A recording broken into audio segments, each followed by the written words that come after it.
Bapak Ibu, saudara-saudari, adik-adik para sahabat Yesus di Paroki Santo Yosef Madari dan Stasi Santo Tomas Sayegan, dan juga para sahabat Yesus dimanapun Anda berada. Kembali lagi bersama saya Romo Ari, kita belajar ilmu sejati, dan semoga tidak bosan-bosannya kita belajar ilmu sejati pada hari Rabu tanggal 28 Oktober 2020. Bersama dengan gereja kita merayakan pesta Santo Simon dan Yudas Rasul. Marilah kita mengawali belajar ilmu sejati kita dengan berdoa.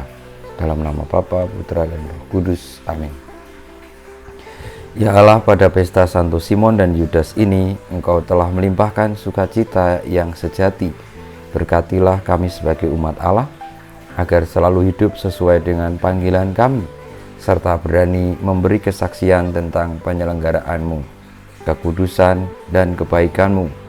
Peliharalah kami supaya tetap bersatu dengan putramu dan mengabdi kepadamu dengan setia, dengan pengantaraan Yesus Kristus putramu Tuhan kami, yang bersama dengan Dikau dalam persatuan Roh Kudus hidup dan berkuasa Allah sepanjang segala masa.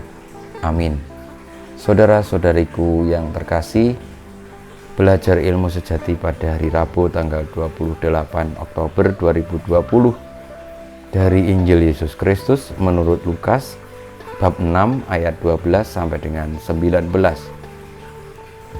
Sekali peristiwa Yesus mendaki sebuah bukit untuk berdoa. Semalam-malaman ia berdoa kepada Allah. Keesokan harinya ketika hari siang, ia memanggil murid-muridnya, lalu memilih dari antara mereka 12 orang yang disebutnya rasul.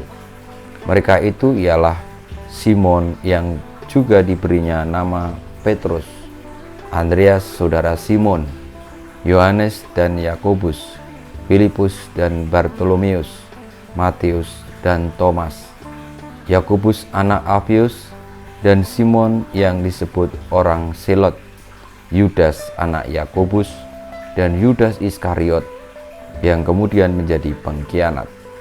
Lalu Yesus turun bersama mereka dan berhenti pada suatu tempat yang datar.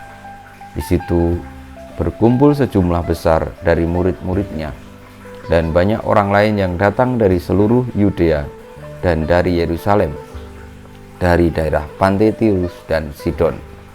Mereka datang untuk mendengarkan Dia dan untuk disembuhkan dari penyakit mereka. Juga mereka yang dirasuk oleh roh-roh jahat beroleh kesembuhan. Dan orang banyak itu berusaha menjamah Dia, karena daripadanya keluar suatu kuasa, dan semua orang itu disembuhkannya. Demikianlah Injil Tuhan kita. Terpujilah Kristus. Saudara-saudariku, para sahabat Yesus yang terkasih, pada pesta Santo Simon dan Yudas Rasul, kita mendengarkan sabda Tuhan Yesus dari Injil tentang bagaimana Tuhan Yesus melibatkan orang-orang khusus yang dipanggilnya, para muridnya, yang jumlahnya 12 untuk disebut sebagai rasul. Para rasul ini merupakan orang-orang terdekat Yesus atau ring pertama dari Yesus, karena dalam melaksanakan pewartaan tentang keselamatan, Tuhan Yesus tidak mau melakukannya sendirian, tetapi melibatkan orang-orang, memanggil orang-orang yang secara khusus memang diberi tugas dan tanggung jawab juga untuk mewartakan karya keselamatan itu. Yesus hadir di tengah-tengah kita sebagai sabda Allah di dalam diri manusia, maka tidak mau tidak mau atau menjadi hal yang pasti bahwa ia melibatkan manusia. Dan secara khusus pula Tuhan Yesus tidak mungkin lalu secara besar-besaran melibatkan manusia kalau tidak diawali dari orang-orang terdekatnya, yakni para rasul.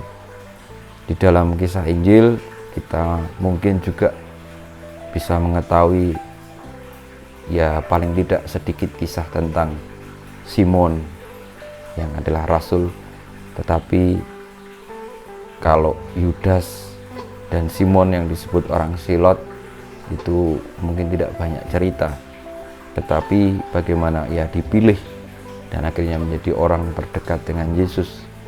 Ini yang tentu menjadikan dia adalah orang istimewa. Dan tentu kita bisa percaya bahwa para rasul Tuhan Yesus yang dipanggil secara khusus melaksanakan karya-karyanya, lalu mereka melakukan apa yang dilakukan oleh Tuhan Yesus di dalam mewartakan karya kebaikan. Meski ada satu orang yang disebut pengkhianat, yakni Yudas Iskariot, tetap saja juga disebut rasul karena orang-orang terdekat dengan Yesus. Saudara-saudariku, kita semua sebenarnya juga dipanggil untuk dekat dengan Yesus. Karena Tuhan Yesus menghendaki agar kita juga semua, setiap orang diselamatkan. Hanya bagaimana kita berlaku sebagai orang-orang yang dekat dengan Yesus itulah yang terus-menerus hendaknya kita pertanyakan dalam diri kita sendiri. Bagaimana kita menjadi orang-orang yang dekat dengan Yesus? Apakah sekedar lalu menikmati posisi kedekatan itu tetapi tidak sungguh-sungguh memahami Yesus, atau memang benar-benar dekat dengan Yesus bukan hanya sekedar status, tetapi memang dari hakikatnya kedekatan dengan Yesus itu adalah bagaimana melaksanakan sabda-sabda Tuhan, mengikuti apa yang menjadi perintahnya. Karena kita bisa memilih, kita mau menjadi rasul Tuhan Yesus atau pengkhianatnya, dan itu jelas bahwa kita diberikan kebebasan. Kalau kita dekat sebagaimana para rasul, juga rasul Simon dan Yudas, tentu kita selalu bisa mendengarkan dia, dan hidup kita sebagaimana diutus oleh Tuhan Yesus menjadi berkat kesembuhan bagi yang lain, sebagaimana Tuhan Yesus menyembuhkan orang-orang sakit dari penyakitnya, dan juga Tuhan Yesus mengusir roh-roh jahat. Bagaimana kita juga sebagai orang yang dekat dengan Yesus mampu dekat dan memberikan kesembuhan bagi mereka yang kerasukan roh jahat. Marilah kita mohon berkat Tuhan, semoga teladan Santo Simon dan Yudas juga menjadi kekuatan kita, bagaimana hidup kita selalu dekat dengan Yesus, Sang kebenaran sejati. Kita mohon berkat Tuhan, kemuliaan kepada Bapa dan Putra dan Roh Kudus, seperti pada permulaan sekarang selalu dan sepanjang segala abad. Amin. Ya Yesus, jadikanlah hati kami seperti hati-Mu.